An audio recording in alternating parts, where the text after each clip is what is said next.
How you doing? You are an early adopter. Well, technically, I guess you're an early adopter, but you're a founding member, which now entitles you to this video too. And I just got done texting my hairstylist, and I've been going to this girl. She's a manager at some hairstyling place, and I've been seeing her for like 8 years.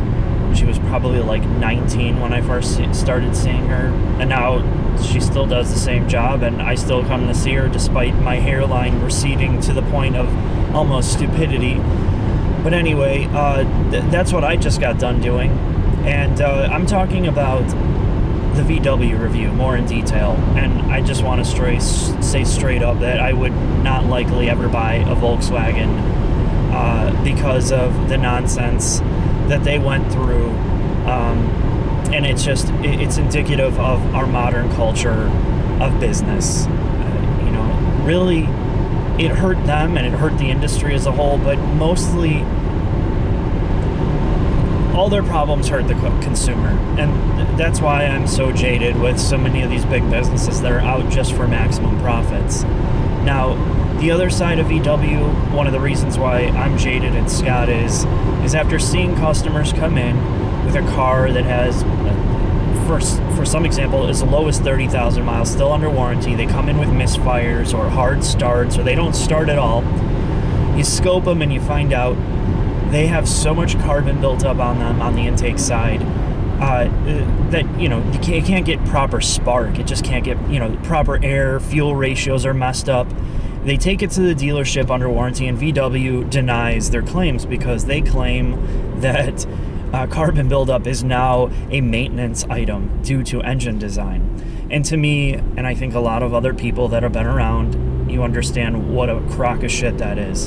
Some dealerships may just honor it and do it, but most are not going to do an $800 walnut blasting on your intake side, either as preventative maintenance or under warranty. And it's clear that even causing a misfire won't allow them to do it because VW is not paying the dealerships the correct labor, or they won't reimburse them at all for doing the work. That's a huge trouble sign, along with all their other issues. And it's just, I don't know, it's just the level of arrogance, and it's really annoying. I'll just put it that way. Now, we're going to be talking about something that I've been doing research on, and we talk about direct injection all the time. Well, why is it so bad, or why is it so good?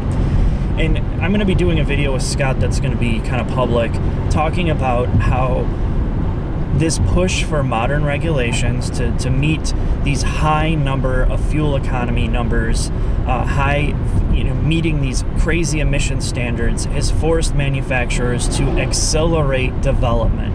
Now, some will call it innovation, but I call it accelerated development. And what happens when you push the edge of something to meet deadlines is you start making mistakes. And it may not be mistakes that are immediately apparent, you may not see some of these issues right away, but there are trade-offs for doing what they're doing right now. And VW is a perfect example. That whole scenario is perfect, where they had to try to cheat to meet these numbers and these fuel economy numbers and the emissions numbers, and all these other manufacturers are having to do the same thing. While they may not be cheating, they are doing things that they don't fully know the side effect. And direct injection, again, is one of these big things that obviously VW, Audi, BMW have had issues with dealing with carbon deposits. Now, Mazda talked about it. I talked with Dave about how they're dealing with carbon deposits, and the more research I've done, the more it's kind of interesting to see that it's a combination factor of problems that cause it. One is obviously you don't have fuel spraying on an intake valves. I mean, that's the biggest one. The second thing is head temperatures, combustion temperatures, controlling that, controlling the design of the motor to keep temperatures down in the heads of these motors. And I think this is something that a lot of manufacturers didn't really figure out. And the last most important part is oil. And this is one of the bigger parts of research, is oil grades and oil quality have a big part in the amount of carbon that builds up on these modern motors.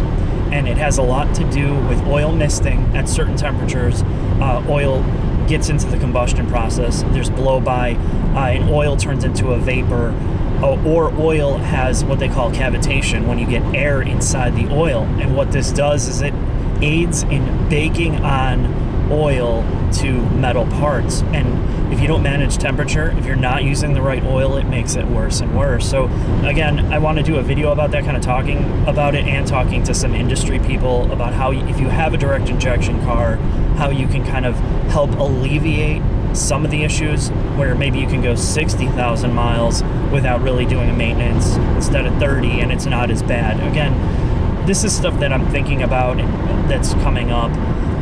So that's the first thing. The last part of this video is talking about, well, really, I have some live streams coming up that I'm doing with Midwest Motors, which is the dealer where I bought my BMW from, and I'm going to be doing live streams for them personally. It's not for this channel or Savage Geese, because I really haven't figured out a formula for live streams, so I'm going to do it with them.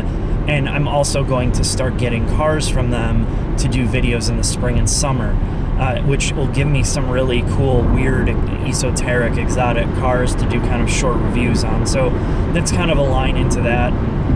That's kind of what's going on. And, in a couple days you'll see more videos, but that's kind of the video for this. Enjoy your day. See you later.